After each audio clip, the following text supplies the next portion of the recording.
I stood there in my $100,000 wedding dress, watching my fiancé Braden thrust into my maid of honour against the marble sink of the bridal suite, their moans echoing off the gilded mirrors, as they laughed about how quickly they could drain my father's company dry once the vows were said. The bouquet of white roses slipped from my trembling fingers and hit the floor with a wet thud that made them both freeze and turn toward the doorway, where I stood, my entire world shattering into a million irreparable pieces. If you want to hear how I went from being that broken bride to the woman who brought an entire empire to its knees, hit that like button, subscribe to this channel, and drop a comment telling me what you would have done in my situation. Trust me, this story gets wild. Let me take you back to the beginning to show you how I ended up in that nightmare of a wedding day. My name is Emily Sterling, and for 26 years I had been nothing more than a chess piece on my father's board. Arthur Sterling, CEO of Sterling Corp., a man whose idea of parenting was quarterly performance reviews, and whose love language was stock portfolios. I graduated top of my class from Wharton with an MBA, spoke 4 languages, and could analyse a balance sheet in my sleep. None of it mattered. To him, I was inventory, an asset to be liquidated at the right price. Growing up in the Sterling mansion on the Upper East Side was like living in a museum where I was just another display. My mother had died when I was 7, and after that the house became even colder. My father buried himself in work, and I buried myself in trying to earn his approval. Every A+, every award, every achievement was met with the same response. Good. Now do better. I learned early that love in the Sterling household was conditional, transactional, and always just out of reach. When I turned 24, my father informed me over breakfast between bites of poached eggs prepared by our chef that he had arranged for me to meet Braden Vance. Not asked. Informed. Braden was the golden boy of Manhattan's financial district, a hedge fund director with perfect teeth, a pedigree that matched ours, and according to my father, the perfect merger opportunity. I was instructed to make myself available for dinner that Friday. That first dinner should have told me everything I needed to know. Braden showed up 20 minutes late, didn't apologise, and spent half the meal on his phone. When he did talk to me, it was to explain how his investment strategy was revolutionising the industry, how much money he was making, and how lucky I was that he was even considering settling down. He never asked me a single question about myself, not one. But when I got home that night, my father was waiting in his study. He looked up from his desk and said, "He'll do. Don't mess this up, Emily." So I didn't mess it up. I smiled when I was supposed to smile. I laughed at Braden's jokes that weren't funny. I attended charity galas on his arm and learned to ignore the way his eyes followed every woman in the room except me. I convinced myself that this was what adult relationships looked like, that the butterflies and romance were just fairy tales, that I should be grateful for the stability and status this marriage would bring. The engagement happened 6 months later at another restaurant I didn't choose with a ring. He didn't let me pick, surrounded by his friends, who congratulated him like he'd just closed a major deal. Because he had. I was the deal. My father called me that night, and for the first time in years, I heard something like pride in his voice. "You're finally being useful," he said. I cried myself to sleep and told myself they were happy tears. The wedding planning was a nightmare I wasn't allowed to wake up from. My father and Braden made every decision. The venue, the guest list, the menu, the flowers, even my dress. I was measured and fitted like a mannequin. When I suggested maybe we could have the ceremony somewhere smaller, more intimate, my father's face turned to stone. "This wedding is a statement. Sterling Corp is merging with Vance Holdings. 500 guests, minimum. Don't embarrass me with your small thinking." I started having panic attacks in the shower when no one could hear me. I would wake up at 3 a.m, my heart racing, my chest tight, unable to breathe. But every time I thought about calling it off, I would remember my father's voice. "Don't embarrass me. Be useful. Don't mess this up." So I took the anxiety medication the doctor prescribed and kept moving forward like a wind-up toy that couldn't stop. 3 weeks before the wedding, I discovered Braden's gambling problem. I wasn't supposed to find out. I accidentally saw an email on his laptop when I brought him coffee at his apartment. It was from someone called Victor, and the subject line was "Final Warning." The email detailed debts totaling over $3 million to various underground poker games and offshore betting sites. The final line made my blood run cold. "If you don't pay by the end of the month, we start breaking things. And people." When I confronted Braden, he didn't even try to deny it. He shrugged, poured himself a scotch and said, "That's why I need to marry you, babe. Your dad's company has the liquidity I need to cover this. Once we merge the assets, I can restructure some holdings and take care of it. No big deal." I stood there stunned. "You're marrying me to steal from my father's company?" He laughed. Actually laughed. "Steal is such an ugly word. Think of it as aggressive asset reallocation. Don't worry your pretty little head about it. This is business." I should have run then. I should have told my father, called off the wedding and walked away. But I was terrified. Terrified of my father's reaction, of the scandal of being alone, of proving that I really was as useless as I'd always felt. So I did what I'd been trained to do my entire life. I kept quiet. I plastered on a smile. I told myself maybe I could fix this after the wedding. Maybe I could help Braden get into therapy for his addiction. Maybe love could grow from this disaster. God, I was so naive. The morning of the wedding, I woke up in a hotel suite that cost more than most people's annual salary, surrounded by stylists and makeup artists and bridesmaids who barely knew me but loved the open bar. My father had sent a note instead of coming to see me. It said, "Don't be late. I have investors watching." Not good luck, not I'm proud of you. Just a reminder that I was still just a business asset. The dress was beautiful, I'll give him that. Vera Wang, custom-made hand-beaded with thousands of crystals. It weighed almost 30 pounds. I felt like I was being buried alive in tulle and diamonds. As they zipped me in, I caught my reflection in the mirror and didn't recognise myself. My eyes were empty. I looked like a ghost. That's when my maid of honour, Jessica, excused herself to go check on something. She'd been acting strange all morning, nervous and giggly in a way that felt wrong. 20 minutes passed, then 30. I started to worry, so I went looking for her, my dress rustling like a silk avalanche behind me. I found her in the bridal prep bathroom, the one that was supposed to be locked, the one right off the main suite. The door was cracked open just enough. And that's when I saw them. Braden and Jessica locked in an embrace that left no doubt about what was happening. Her bridesmaid dress was dishevelled, his jacket discarded on the floor. The scene was unmistakable, devastating. But it was what they were saying that truly destroyed me. "How much longer do I have to keep up this charade?" Braden said, his voice dripping with contempt. "God, she's exhausting." Jessica laughed, running her fingers through her hair. "Just a few more hours, baby. Once you sign those papers, her daddy's company is basically yours. The old man's got early-stage dementia. Did you see the last quarterly report? He can barely function. 6 months tops, and you can have him declared incompetent, take control of everything. And then I'm free of her. Obviously, we'll be in the Caymans before she even realises what happened. I already set up the offshore accounts like you asked." I must have made a sound, some kind of wounded animal noise, because they both froze and turned to look at me. Jessica's face went white. Braden just smirked and pulled up his pants. "Emily, this isn't what it looks like." Something inside me snapped, not broke. Snapped. Like a rope that had been pulled too tight for too long, finally reaching its breaking point. I didn't cry. I didn't scream.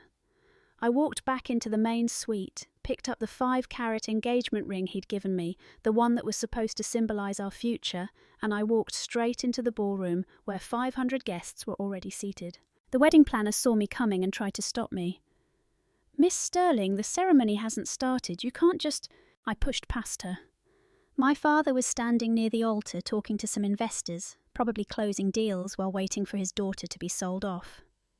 I walked right up to him and threw the ring. It bounced off his chest and clattered to the marble floor. The entire ballroom went silent. "The wedding is off," I said, clearly loudly enough that everyone could hear. "Your perfect son-in-law is upstairs having sex with my maid of honour while planning to steal your company and have you declared mentally incompetent." My father's face turned purple, but not with anger at Braden, with anger at me. "What did you just say?" "You heard me. He's been using me to get to you. This whole thing is a scam."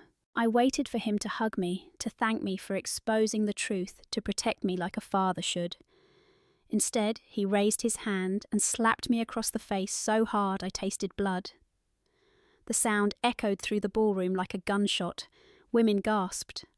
Someone dropped a champagne glass. "You get back upstairs right now and you fix your makeup and you marry that man," my father hissed through clenched teeth. "I don't care if you caught him with 10 women. This merger is happening. Do you have any idea how much money I've invested in this wedding? How many business relationships depend on this union? You will not embarrass me." I touched my stinging cheek and felt something fundamental shift inside me.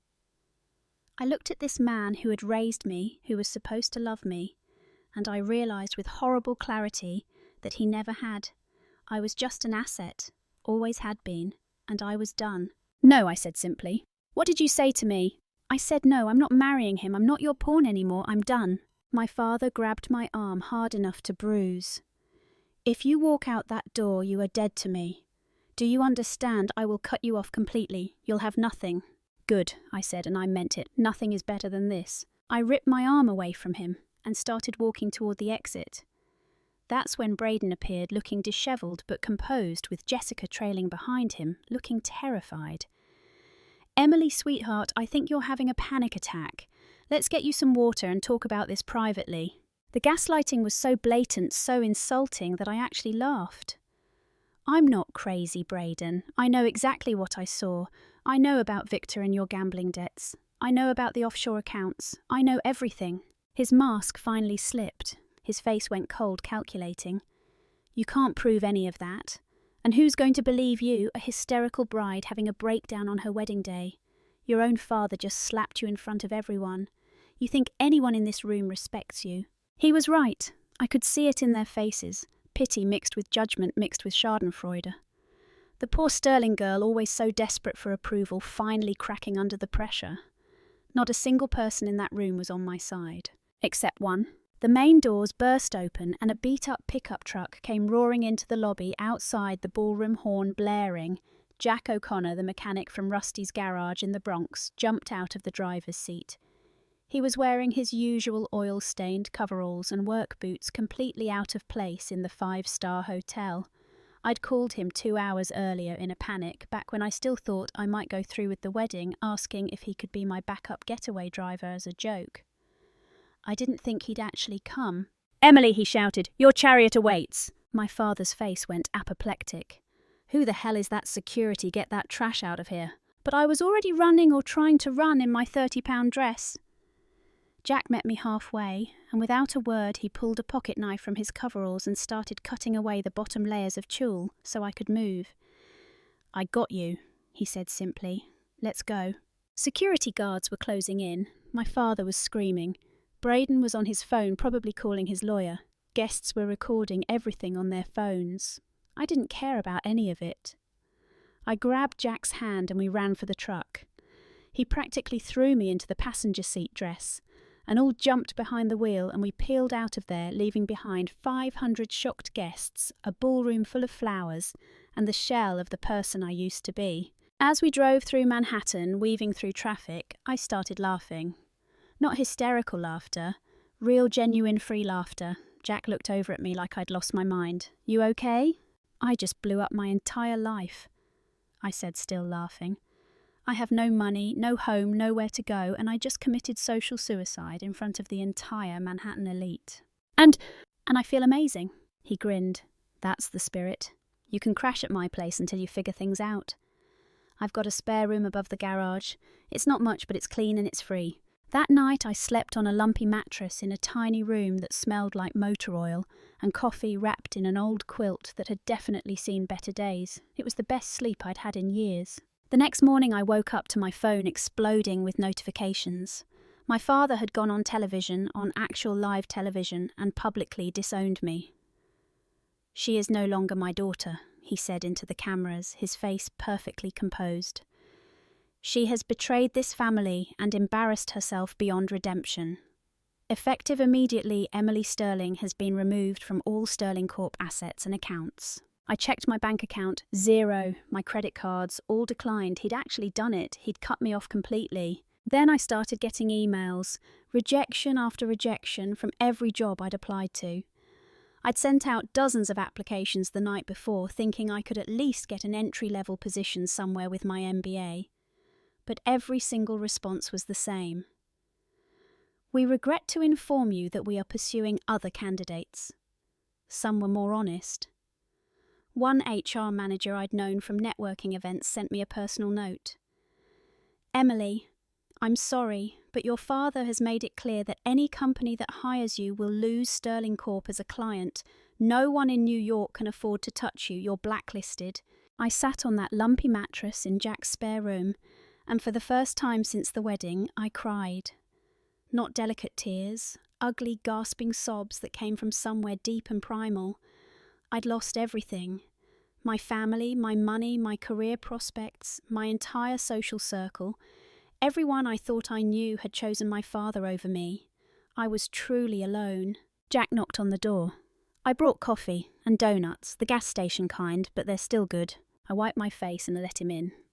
He sat down on the floor across from me and handed me a cup of terrible coffee and a chocolate-glazed donut. We didn't talk.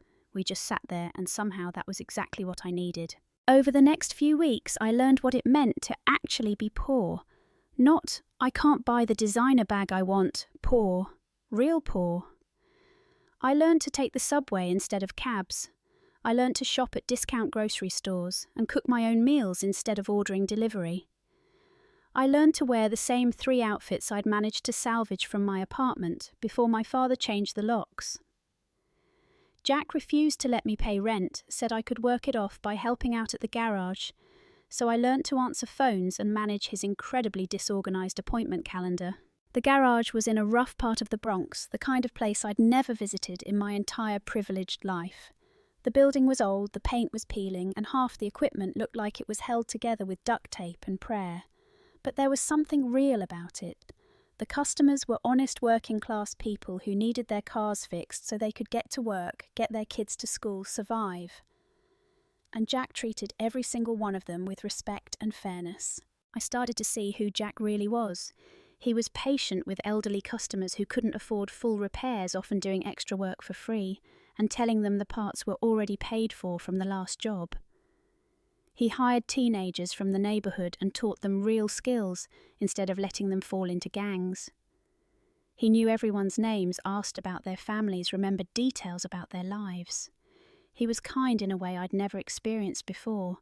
No agenda, no transactional motives, just genuine human decency. I found myself watching him work, the way his hands moved with such confidence and skill, the way he could diagnose a problem just by listening to an engine, the way he smiled when he got a stubborn part to finally cooperate.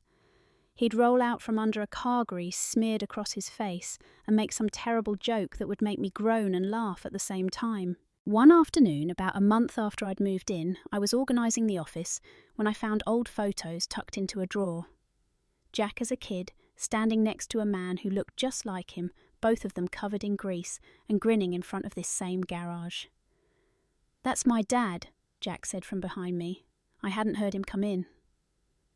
He started this place 40 years ago, died 5 years back. Heart attack. I was in California at the time working in tech. I came back for the funeral and just never left. Couldn't let his legacy die with him. "You worked in tech?" I asked, surprised. He shrugged. "Different life, this is what matters now." Before I could ask more, a car pulled up outside. A black SUV with tinted windows that definitely didn't belong in this neighbourhood. 3 men in expensive suits got out. I recognised the type immediately. Corporate enforcers. They walked into the garage like they owned it. "Jack O'Connor," the lead one said. "That's me. We're here on behalf of Sterling Corp and Vance Holdings. This property has been designated for commercial rezoning. You have 30 days to vacate the premises." Jack's expression didn't change. "This property isn't for sale." "It's not a request. The city has already approved the development permit. A new shopping complex is being built here. You'll receive fair market compensation for the property." "Fair market," Jack repeated. "Let me guess. About half what it's actually worth." The man smiled without warmth. "Take it or leave it. Either way, you're leaving." After they left, Jack sat down heavily on an old tire and put his head in his hands. "They're going to take it," he said quietly. "My dad's garage, the only thing I have left of him." I felt rage building in my chest, hot and sharp. My father was behind this, I knew it. This was his way of punishing me, of showing me that anyone who helped me would suffer. Braden probably helped Eager to twist the knife. They were going to destroy Jack's entire life just to prove a point. "We'll fight it," I said. "With what, I don't have money for lawyers. They have the city council in their pocket. It's over." "No, it's not over. I won't let them do this." But I was wrong. It wasn't over. It was just getting started. 2 weeks later, the bulldozers came. Not during the day, at 3 a.m. We woke up to the sound of engines and shouting. By the time we got downstairs, there were already police officers there showing Jack an emergency demolition order. Structural instability, they claimed. The building is a danger to the community. Immediate demolition required. It was a lie. The garage was solid. But they had paperwork, official seals, and a dozen cops to back them up. Jack tried to argue, tried to show them his own inspection reports from 6 months ago, but they weren't interested. When he refused to move his truck out of the way, they arrested him. Right there. Handcuffed him, shoved him into a police car, and drove away while I screamed and cried and felt completely powerless. They knocked down my dad's garage while Jack sat in a holding cell. I watched them do it. Watched 40 years of memories turn into rubble. Watched everything Jack loved get destroyed because of me, because I dared to say no to my father, because I dared to want a different life. At the police station, I tried everything. I called every lawyer I could find. None of them would touch a case against Arthur Sterling. I tried to pay Jack's bail, but my cards were all declined and I had no cash. I was useless, absolutely useless. Then exactly 1 hour after they arrested him, Jack walked out of the holding area, free, no charges filed. I rushed to him. "What happened? How did you get out?" He looked uncomfortable. "They just said there was a mistake, that they didn't need to hold me. Let's just go home." But there was no home to go to anymore. The garage was gone. The apartment above it was uninhabitable. We stood on the street with nothing but the clothes on our backs and each other. My father sent me a message that night, not a call, a text. "Come home, leave the mechanic, all is forgiven, you have 24 hours to decide."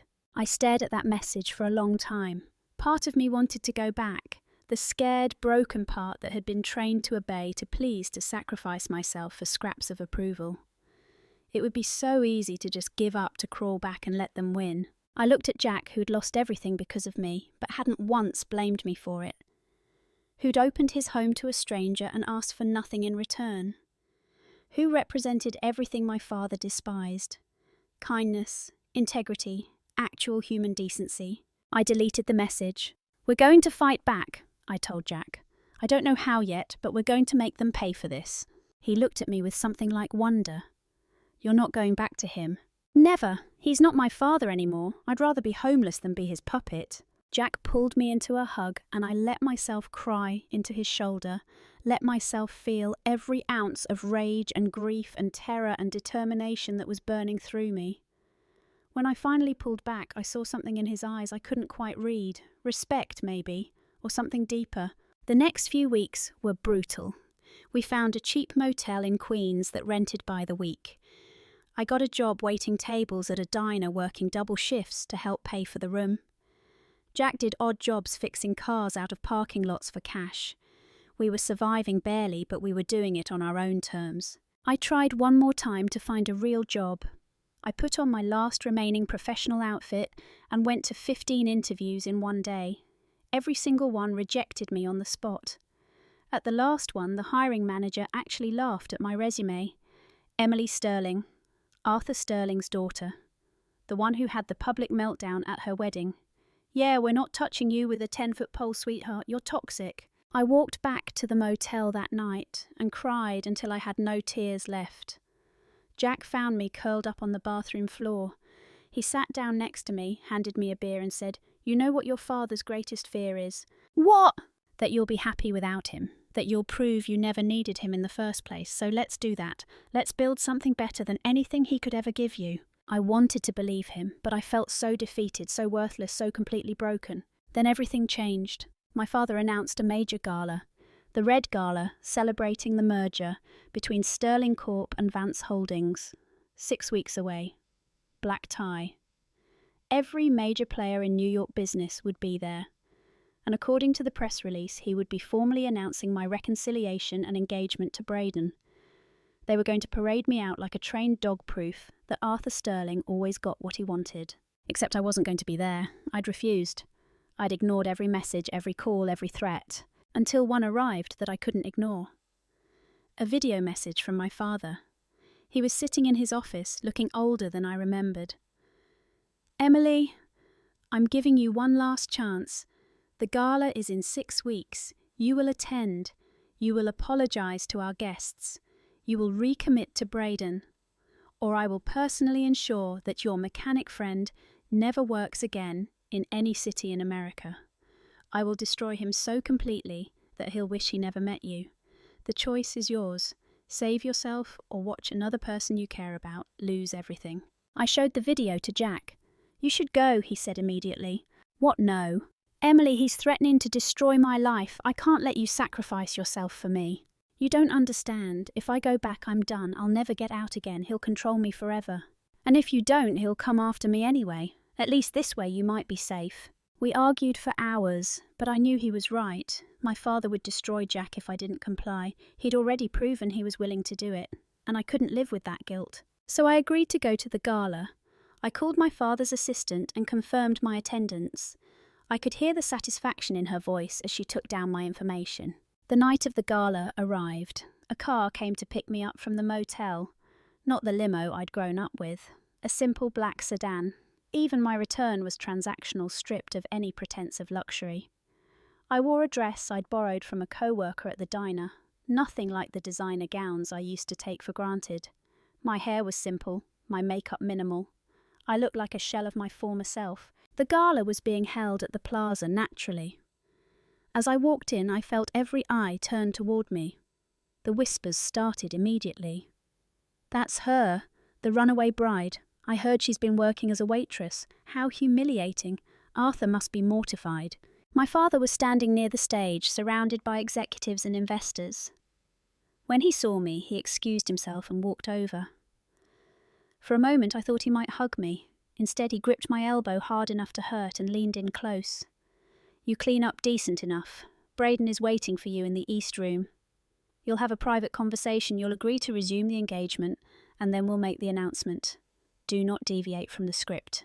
Where's the guarantee you'll leave Jack alone? You'll have to trust me." "I don't trust you." His face hardened. "Then trust this. If you don't go along with every single word I've planned for tonight, I will have your mechanic arrested on fabricated charges and thrown in prison. Do we understand each other?" I understood perfectly. I'd never escape. Never be free. This was my life now. A gilded cage I'd been foolish enough to think I could escape from. I walked toward the East Room where Braden was waiting, my heart heavy, my spirit broken. This was it. The end of my brief taste of freedom. I was about to give up everything I'd fought for, everyone I'd become, just to protect one good person in a world full of monsters. I reached for the door handle, and then every light in the ballroom went out. Emergency lighting kicked in, bathing everything in an eerie red glow. People gasped and murmured confused. Then the massive projection screens that had been showing photos of my father's business achievements flickered to life with new content. Video footage, crystal clear, Braden in a luxury hotel room with multiple women. Braden accepting briefcases full of cash from known crime figures. Braden's bank records showing millions of dollars in embezzled funds. And audio recordings of conversations between Braden and my father discussing exactly how they would defraud investors and partners once the merger was complete. "What the hell is this?" my father shouted, but his voice was drowned out by the gasps and shouts from the crowd. The main doors of the ballroom opened, not with a crash, smoothly, deliberately. A man walked in, and it took me several seconds to recognize him. Jack O'Connor, but not the Jack I knew. This Jack was wearing a custom-tailored suit that probably cost more than a car. His hair was styled, his usual stubble neatly trimmed. He moved with the confidence of someone who owned the room, flanked by lawyers and what looked like FBI agents. My father saw him and went purple with rage. "Security, get that trash out of here!" But security didn't move. They were looking at the FBI agents who were now showing badges. A distinguished older man in an expensive suit stepped forward from Jack's group. I recognized him from news coverage. the governor of New York. Arthur, I'd be very careful about what you say next. You're currently addressing Jackson O'Connor, CEO and founder of Apex Tech. I believe you owe his company approximately $700 million in various loans and secured debts. The room went silent. Jackson O'Connor. I'd heard that name. Apex Tech was one of the most powerful defense and AI contractors in the country, so secretive that most people didn't even know who owned it. I looked at Jackson, whoever he was. What? He walked toward me, and despite the suit and the entourage, I could still see the man who'd shared gas station donuts with me in that room above the garage. I'm sorry I lied to you, Emily. My real name is Jackson O'Connor. I founded Apex Tech 12 years ago. I've been living as Jack the mechanic for the past 5 years because I needed a break from this world. My father's garage was the only place I felt real. When you needed help, I gave it as Jack because I wanted you to know the real me, not the billionaire version. I needed to know if someone could care about me for who I am, not what I'm worth. My brain couldn't process this. You're a billionaire. Yes. And you've been living above a garage in the Bronx. It was my father's garage. I could never sell it. It's where I learned everything that matters. Braden pushed through the crowd, his face twisted with panic and rage. This is insane. You can't just barge in here and... 2 FBI agents grabbed at him. Braden Vance, you're under arrest for fraud, embezzlement and conspiracy to commit financial crimes. You can't do this, Arthur, tell them. But my father was staring at a tablet one of the lawyers had handed him, his face going from red to grey. What is this? That's the notice from your board of directors, Jackson said calmly. As of an hour ago, they voted unanimously to remove you as CEO of Sterling Corp. Due to the ethics violations outlined in the videos we just shared. Apex Tech now holds controlling interest in Sterling Corp, acquired through the strategic purchase of your debts from 7 different financial institutions over the past month. Congratulations, Arthur, you now work for me. This is illegal. I'll sue you for everything you have. Please do. I have recordings of you threatening to falsely imprison an innocent man. I have evidence of you blacklisting your own daughter from employment. I have testimony from 12 city officials you bribed to fast-track the demolition of my property. By all means, let's go to court. I have the best lawyers money can buy, and unlike you, I didn't build my empire on fraud and intimidation. My father looked around the room, desperate for support, but every face had turned away from him. The investors, the partners, the friends he'd cultivated for decades, they all saw him for what he was now, finished. Jackson turned to me. The ballroom full of people might as well have disappeared. It was just us. I know I lied about who I am. I know I should have told you sooner. But Emily, every moment I spent with you as Jack was real. The coffee, the conversations, the way you made me laugh when I was covered in grease and frustrated with a stubborn carburetor. You saw me, the real me. Not the company, not the money. Just me. And I saw you too. Not Sterling Corp's daughter, not some society princess, just Emily. The bravest person I've ever met. I felt tears running down my face. You destroyed your garage for me. I didn't destroy it, your father did. But honestly, it was worth it. Because it showed me what you're made of. You didn't run back to him, even when you had nothing. You chose freedom over comfort. You chose integrity over safety. You're incredible. He took my hand. I'm not asking you to marry me right now. I'm not asking you to love me. I'm just asking you to let me help you build the life you deserve. On your terms, whatever that looks like. I looked at this man who'd shown me more kindness in 2 months than my father had in 26 years. Who'd given me shelter, coffee, terrible jokes, and the space to figure out who I was without anyone's expectations crushing me. Who'd just taken down an empire to protect me. The garage, I said, your father's garage, it's gone. He smiled. Actually, I bought the entire city block this morning. We're going to rebuild it. But this time it's going to be a community centre. Auto repair training for at-risk youth. Free job placement services. A fresh start hub for people who need one. I was hoping you might want to run it. Me? You're brilliant with people, Emily. You reorganised my entire disaster of a filing system in 3 days. You remembered every customer's name and their kids' names. You care about people in a way that's rare in our world. I think you'd be amazing at it.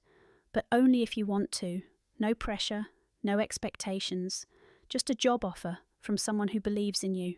I looked around the ballroom, my father slumped in a chair, defeated and alone, Braden being led away in handcuffs. all these wealthy, powerful people who judged me, pitied me, written me off. They all look so small now. I turned back to Jackson, on one condition. Anything. We still get pizza on the hood of whatever car we're working on. He laughed, a real genuine laugh that lit up his whole face. Deal. 6 months later, I stood in front of the newly rebuilt Rusty's Garage and Community Centre, watching teenagers learn how to change oil and build resumes. My father had been forced into retirement, his reputation in shambles. He'd tried to reach out, once a half-hearted attempt at reconciliation, that was really just him trying to get a job at one of my contacts. I'd sent him a brief reply. I wish you well, but I can't have you in my life. I hope someday you understand why.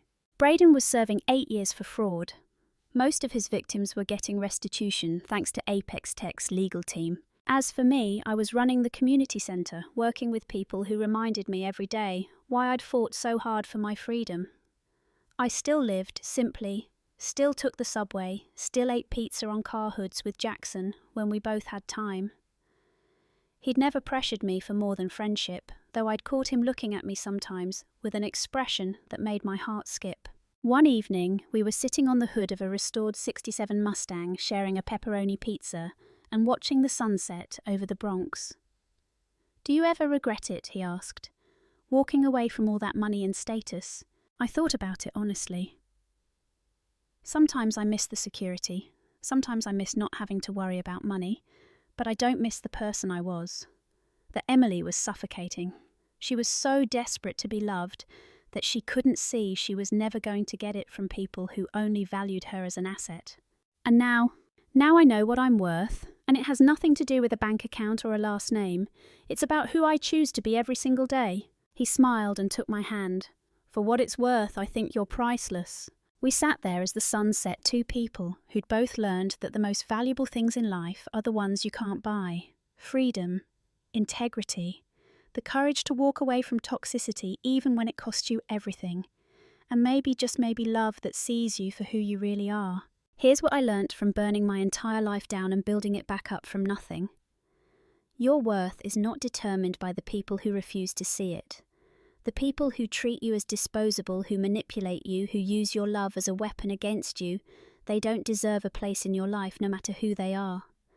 Walking away is terrifying. It might cost you everything familiar and comfortable. But staying costs you something far more valuable. It costs you yourself. I chose myself, and I'd make that choice again every single day. Now I want to hear from you. Have you ever had to walk away from a toxic relationship, whether it was family, romantic, or friendship? What was the moment you knew you had to leave? Drop your stories in the comments below. And if this resonated with you, hit that like button, subscribe for more stories about finding yourself and fighting back, and share this with someone who might need to hear it. Sometimes we all need a reminder that we're worth more than the people who can't see our value. You deserve better, don't ever forget that.